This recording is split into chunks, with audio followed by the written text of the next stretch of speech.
I'm one person. Fortunately, I can do a lot, but I can't do as much as a lot can do. Yeah.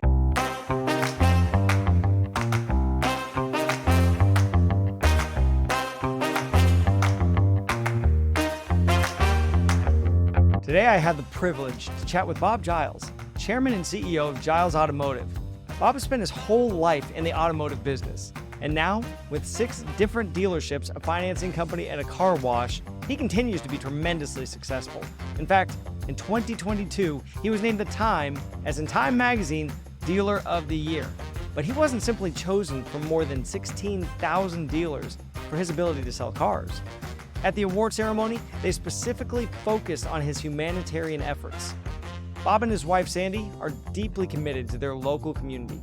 Instead of putting the majority of their efforts into their own initiatives, they choose to focus on local nonprofits. In fact, Bob even launched a clever I Bob Giles ad campaign just to drive attention to these causes. Bob knows his strengths and chooses to lever them with the strengths of others for the benefit of his community. As you'll hear, he's always about bringing out the most in others. Welcome to my conversation with Bob Giles. So my roots are all in Texas. I moved over here in 82 at the age of 28. So you didn't have family over there. I was under the impression you did. No, I didn't know a soul when I moved to Lafayette.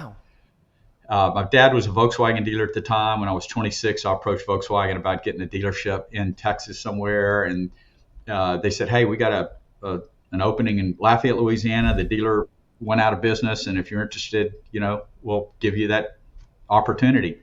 So 2 years later, built a building and moved over on my 28th birthday and opened up shortly thereafter. I've been here ever since. Yeah. Met my wife shortly after that. And we had 2 children, and they're both grown and have children of their own. That's awesome. How many grandchildren do you have? Just 2. And we just had our second one a year ago. Oh, congratulations. Yeah. We have a 12-year-old and a 1-year-old. 2 granddaughters. Yeah. 2 daughters and 2 granddaughters. I kind of latched on to this 2022 Time Dealer of the Year award. When I came across the video on YouTube, I was struck because I didn't understand the gravity of it until I saw the video. You see all the people in the audience, and then you hear the presentation. And one of 16,000 in the entire country. I don't know how many lifetimes you'd have to live to make those odds in your favor, but you won. And you won not just for the value of what you provided the community, but for what you did at your dealership, but the value you provided through your philanthropic efforts in the community. What was that like? What was that experience like for you? Oh, I get emotional just thinking about it. I attended with my dad 50 years ago a convention, and I can remember walking into the convention hall and seeing these posters of automobile dealers hanging on the walls as you walked in, and thinking about what that would feel like to be honored, because every state has a process, and they have the Time Dealer of the Year for the state, and then they go, and then at the national convention each year, they award one of those dealers the Time Magazine Dealer of the Year for the country. And so 50 years ago, at the time, I would have been 18 years old. And, I would have never imagined that I would ever receive such honor. I mean, ever. And the most wonderful part of it was my dad was there at the age of 93. He's 95 today. And I kept telling him he wanted to go, and he's not very healthy. He's on a cane, now on a walker, on dialysis, and it was going to be very tough. And I kept telling him, don't go. Don't go. You're just going to see me walk on the stage. I'm not going to win it. There's 50 other dealers. I've spent the time. You didn't know? No, I did not know. Oh, my word. No. I said, I've gone through, I didn't look at every single one, but I read about 30 or 40. And when I got to that point, I thought, there's no way that I'm going to win. These guys are so incredible, what some of them have done in their local community. Not going to happen. Everybody knew but me. They accidentally sent out the magazine early But No. I happen to be I have this boat. I'm traveling around the world. I was in Costa Rica with no communication and was flying. I have a plane. I was flying back from there, dropping people off, picking off people, flying to Las Vegas. And we were late. I missed the rehearsal for the event. And so for the day before, I called the local state guy that had nominated me for Louisiana and said, "Hey, I'm going to miss it." He said, "Don't worry about it. It's pretty easy. You're just going to walk up on the stage and, get your award for the state or whatever." Mm-hmm. And so he said, "Show up about 30 minutes early." So I showed up early and I'm looking at all the seats and they're all alphabetical and I'm not in there. And so I walked up to the lady and I says, "Look, I'm not in the list. I didn't show up for rehearsal. I guess you just thought I wasn't going to be here." She said, "Well, yeah, we got you at the back." Well, at the back was the regional winners and then me. And I'm sitting there right before the event, and these guys are leaning over and congratulating me. And I thought they would just congratulate me for, being Time Dealer of the Year for Louisiana. And I said, "Well, congratulations to you." And then when they lined this up, I was at the end of the line. And everybody was individually walking down the stage, and they were talking about what they had accomplished and how they'd given back. And then I realized I'm the only one standing behind the curtain, and they haven't announced the Time Dealer of the Year, and it hit me. And I thought I was going to pass out, behind the curtain. And there was a lady standing. She started looking at me like, "Are you okay?" And so it was the most phenomenal, and I had nothing prepared to say. Well, your remarks were incredibly humble, though. Very outward facing. Yeah. Anyway, it was, in my industry, it's the pinnacle of recognition that one can receive. And to have, all of the efforts recognized publicly like that, it was amazing. Yeah. Now, knowing that you didn't know until that moment when you were realizing you were the only one not called, Yes. that puts it in a whole different perspective. That must have been incredible. I get the emotion now. That makes a whole lot more sense even. Yes. But having your dad there and all that compounding. But they singled out not just the success of your dealerships and all the work that you had done to build those up and build some incredibly successful businesses, but they really honed in on your focus on the community. And in fact, during COVID, they specifically noted the Giles Essential Errand Running Service, which you offered to the senior citizens and other vulnerable members of the community to help them, I guess, get the items that they needed when they couldn't go out and do it themselves. But there were things like that they specifically latched onto. Tell me more about how that was a part of their process and maybe what you learned behind the scenes with that. Well, let me tell you the backstory on that. That wasn't even my idea, which makes it even better, because I have worked really hard to try to instill in all of our employees the value of giving back. And we give people time off, days off to go volunteer. We encourage everyone in our organization to do that. And if they'll do it, we'll pay them to go volunteer. We'll pay them what they make for us. So I had a salesperson come to me and said, "Hey, I have this great idea. With COVID, people that are at risk are vulnerable to go grocery shopping, pick up their, pharmaceuticals and so forth. Why don't we offer a service where we'll do that for them?" And I thought, what a great idea. And a matter of fact, I actually did a couple of the runs myself. Would go pick up and deliver to people's homes. And so all they had to do is call us, and if they order it, and we'll go pick it up and we'll drop it off on your front porch.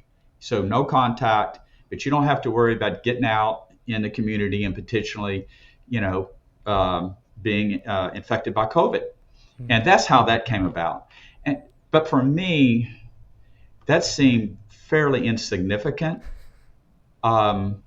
It was easy to do. It was fun to do.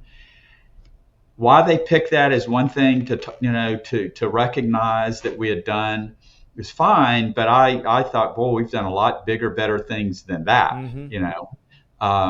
But for whatever reason, that hit home with the committee, which was at the University of Michigan, who decided on who would win the award, for the country. Now, when you're talking about, go ahead. I'm sorry. No. When you're talking about the bigger and better things, in your eyes, what do you think? Because that's a pretty prominent deal. You're helping some people who are really disadvantaged in those situations and really in a kind of a pickle, trying to get these things. What is a bigger thing that you think you've accomplished through the dealership? Well, here's some of the things. When we've had hurricanes that have taken down electrical lines and we have no power, there's people that always take advantage of a bad situation. They were selling $10 bags of ice for $50. And so I bought an 18-wheeler full of dry ice. I don't know, 100,000 pounds. I don't know how much it was. Had it brought in, and we gave it all away. We gave away 5 or 8 pounds of dry ice, which people could take home and put in their refrigerator and keep their food, cool for several days. And, we've done that more than once. It was 40,000 pounds. That's 40,000 pounds of dry ice. And we've had people lined up for miles to get that. When in '08, when gasoline got to almost $5 a gallon, we sold it for 99 cents a gallon. I have a 12,000 gallon tank at one of my dealerships. We sold it for 99 cents a gallon and donated all the money to local charities to help people out. When our troops were being trained in Fort Hood in Texas, and they had a 6-week or 8-week leave before being deployed to Iraq, they wouldn't pay for them to return home. And many of them couldn't afford to get home to see their families before they went to defend our freedoms.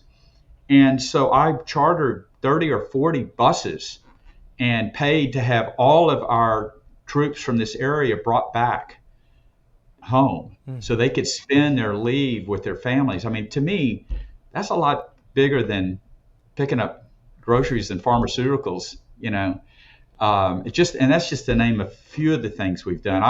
I founded something several years ago called Acadiana Heroes. Our area is called Acadiana. It's a 7-parish area.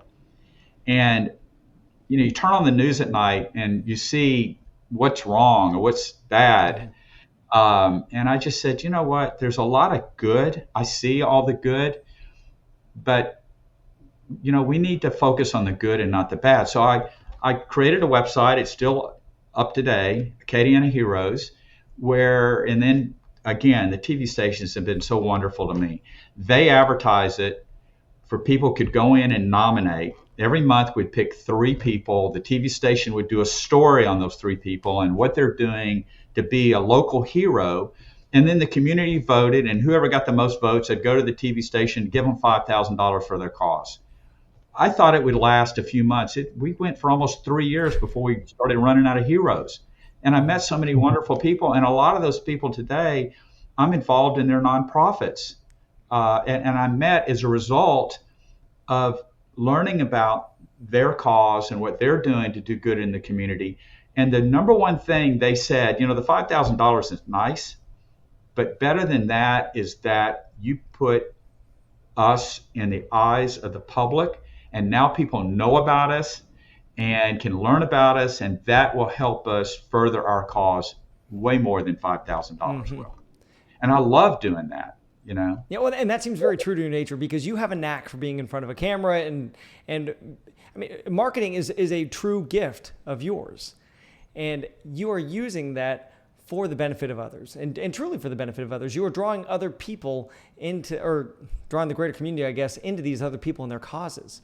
And you even have the website, the Giles Cares website. Giles Gives Back. Thank you. Yes, Giles Gives Back. And you have nonprofits. I presume some of those are from your from the Heroes. Yes. Acadiana Heroes. Yeah, we have one on the Heroes. We have one about bringing the troops home. We have one about the 99 cents. Some of the things that I've talked about, they're in there. Yeah. Yes. Yeah, but yes. You leverage your gift so well in bringing other people bringing attention to these other causes that other people genuinely care about, but they otherwise wouldn't have known about. Exactly. So how did that come to be? And I saw the I Bob Giles campaign, which that's a hoot and a half by itself, by the way. So maybe we'll start there. So tell me about the IBobGiles.com ad campaign, how that came to be, and then why you chose to do that. So, I'm in the automobile business, and most automobile dealers advertise cars and prices. And we decided to take a different tact. And that is, and I've been around the car business all my life. As a kid, I was picked on because my dad was a Ford dealer, and I always felt like that car dealers are kind of looked down upon. We're kind of at the bottom of the barrel, used car salespeople, but we're really not that way. Today, automobile dealers are sophisticated. Most of them are very involved in the communities. They give back. They're really good business people. And I thought, maybe I can change the perception of who we really are and what we're about. And so we started spending the majority of our advertising money not on coming and buy a car. It's just about, let's just do good in the community. And it did a lot of stuff for us. It number one, people come in and say, hey, I'm buying a car from you. I was thinking about buying a Toyota or a Chevrolet, but we see what you do in the community. And so we want to do business with you. Mm-hmm. And so it did sell cars for us. But if you look at those were spots we ran on TV, on our website, Giles Gives Back, our causes. We ran those instead of running, and we don't say anything about buying a car. There's nothing about buying a car on there. It has nothing with a car, but people know who I am. They know that I'm Giles Automotive. And so they linked the two together. And so I started thinking, I'm one person. Fortunately, I can do a lot, but I can't do as much as a lot can do. Yes. It's a lot doing a little. And so we came up with the idea about that maybe everybody has a little bit of Bob in them. And so, if you watch it, you'll see that I'm a grocery clerk, I'm a bus driver, I'm a postman. I'm doing what normal people do, Mm-hmm. And the message was, it doesn't matter if you're a postman or, a cashier or a bus driver or whatever, everybody has something to give. And it doesn't have to be money. We all have a talent. We all have some time, and some people have money. And so whatever you have to give back, take it and give it back to the community. And that's where that came from and the purpose we did it. So what is it about you that you've chosen to go this direction? So many people could have chosen just the purely financial gains direction and the capitalist mentality, right? But you've chosen the community giving back, philanthropic mentality, in addition to the of course the business side. But what gives you that drive? Where did that come from? I really don't know, but I kind of did a little, and the saying, the giver gets so much more than the receiver, mm-hmm. And it was so true. And so the more I gave, the more I got, and it just kind of snowballed. And I just said, I'm going to keep doing it. I'm going to do it as long as I can possibly do it. And my goal is to try to encourage and influence as many people as I can in our community to go along with me and to give back and to pay it forward. Do you remember what that spark was at the beginning? I think at the beginning it was, I wanted to elevate how people look upon myself as an automobile dealer and maybe other people in my industry. That is a great response. It just led to more and more and more. When you look at your gifts and your talents, what do you feel like you give back most? Well, I can remember when I was asked to be on a board called Acadiana Outreach. It's a nonprofit here that helps women and children who are homeless. It gives them temporary housing, helps them find a job, and helps them to transition into, a home somewhere. And this nonprofit had never raised more than about $150,000 at any of they have an annual fundraiser called Palates and Pate where they bring artists and chefs in, and it's a great event. And so I agreed to be on the committee to help fundraise for that. Mm-hmm. And their sponsorship levels were very low. I think the top one was like $3,000. And I said, no, that's too low. There's people out there that can give at the $10,000 level, at the $15,000 level, but if you don't ask for it, you won't get it. And so I took the business side of me and the sales side of me and tried to teach them how to do that. And I said, look, every time you do a fundraiser and you go ask somebody to donate or to do a sponsorship for $10,000, you're asking them to write a check today. do you really need a check today? Or your expenses are every day throughout the year. So whether you get it today or over the course of a year, does it really matter? They said, well, no. And I said, well, if you tell people that you don't have to write the check today, a lot of times you go approach people and they say, well, we've already spent what we budgeted this year, to give back. And so my response is, okay, how about next year? Okay. And, can you commit now for next year? And if they say yes and say, okay, then we're going to put you down for this year's event and you can pay it next year. Okay. And oh, by the way, if you want, you can pay it quarterly, monthly. We don't care how you pay it. Terrific. So, we can spread it out and just pay it. So they went from, the top sponsorship at $3,000, not very many, to a lot of $10,000, $7,500, $5,000 sponsors. And I also said, if you're soliciting someone that you know is capable of giving at those higher three levels, don't give them an option of $1,000, $3,000, or $4,000 level. It's not even an option. Okay. So you got to go through people in the community that you're asking to give. And for the ones that can give the big number, you only send them the information on the top three sponsorships, because some of them may pick the $1,000 level when they can give it 10. Okay. And so we went from $150,000 to over $600,000. That's terrific. What a great. And so when that happened, I said, you know what? This is how I can really help nonprofits. Okay. And I've done it time and time again.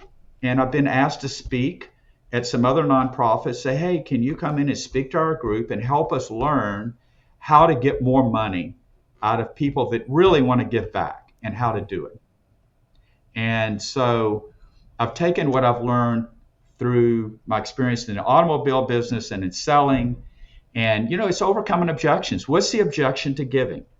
And finding a way to help the person in their mind overcome that objection and give.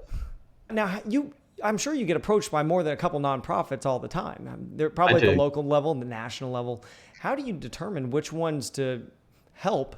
At one time I was on so many boards and involved in so much, it was almost overwhelming. And so I have had to cut back, but I know where I can help them the most, and it's fundraising. And that's really for any nonprofit, is the board has to be involved, in fundraising dollars, because that's what nonprofits need in order to survive and to help the community.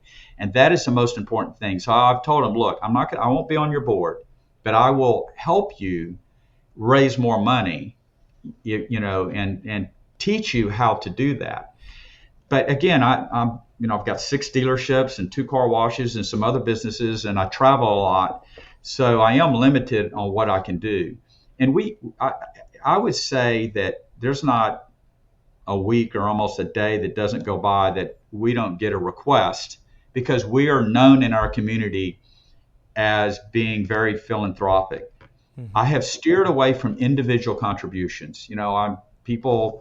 There's so many people that have unfortunate situations where they don't have a car, they have a lot of medical needs, they need good transportation, and people call, can you give me a car, so I can, and we've just felt like that we're better off focusing our time and money and efforts on organizations that help many rather than helping single individuals. And I hate to say no to anyone, but we do have to say no from time to time to individuals. Well, and I think I read some more too. You like to trust the experts, the local experts in the community, the nonprofits, and who are doing the vetting and who are actually making relationships with these individuals seeking help, right? So that I think that's a terrific approach, but very interesting. It's a very interesting perspective to me on that.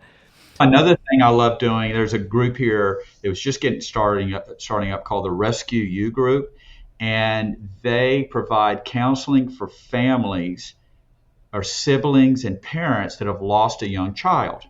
And they came to me right when they started up, and they asked me for $5,000. I don't remember what it was, but I thought the cause was wonderful. I said, I'll tell you what I'm going to do. I'm not going to give you anything today, but I'll match the first $25,000 you raise. Terrific. Yes. They came back within 90 days and says, we've got the match. That's it. Okay. And they'll tell you to this day that that thing changed the direction of the organization by not giving them the money and giving them a match. So when you look back on your accomplishments and your accomplishments so far and the lessons you've learned, what do you most hope your kids are going to take with them and your grandkids? What do you hope people will remember about you and learn from your experience? You know, I heard a saying many years ago that when we are dead and gone, we will not be remembered for what we said, but we'll be remembered for how we made people around us feel. And so what I hope is that when I'm no longer here, that my children and grandchildren will see what I've done in the community and will have people come up to them and say, you know what, your dad or your grandfather did this and made me feel, because of his generosity or the helping hand that he gave me. And they will learn from that is what's really important at the end of the day. Mm-hmm. And I've said many times that even in my business, we love to change lives. And we have so many stories where we've taken a single mom that's waiting on tables, does a great job. We'll hire her, and she'll go from making whatever a waitress makes at a small restaurant to making $150,000 to $200,000 a year. Life-changing. Working for us. And when I think about that, what we've done for her and her family and how it's changed the direction of their life forever, mm-hmm. It's significant. And so I've always said, when I'm on, I tell everybody I'm going to live to 105 and I'm going to be dying of nothing in the hospital bed. But when I look back on my life, what I am going to reflect on, and I think what is going to make me most proud of what I've accomplished, will be the lives that I've changed and that are forever better, and that maybe can pass that along from generation to generation. Now, coming back to that, I have one more question related to the Time Dealer of the Year. When you were able to connect with your dad afterwards, what did he say? What did he tell you? My sister and her husband were right there next to him, and they videoed. And in the video, when I'm getting the award, right before the award, he said, "Well, where's Bobby? They haven't called his name yet," And so when I came out on the stage, you could see the tears running down his cheeks. And, my dad was a automobile dealer for 40 years or 50 years, and he knows the significance of that award. And, my dad doesn't often say to me directly that he's proud of me, but I hear it that he tells a lot of other people. And shortly after that, he had his 93rd or 4th birthday, and they threw a party for him. And of course, he wanted me to attend. And he says, "Look, this party's for you two, and you've got to bring that Time Dealer of Year bill, this big poster." And I said, "Dad, I don't want to bring that thing." So I was bringing some friends. And so one of my friends says, "I'll bring it for you." He said, "I'm not going to walk into a party carrying a picture of myself on Time magazine. I just can't do it." Okay. But he put it up there, and it was more about that than it was his birthday at that party. I mean, you could tell he was very, very proud of that accomplishment, as well. Well, Bob, this has been great talking to you. Great getting to know you here, and I love what you're doing in that community. I love how you're directing attention to people and the needs, and especially the organizations that serve those needs. Gosh, there's so much more to talk about, but maybe another time. But thank you so much. I really appreciate it. You're welcome. I enjoyed it.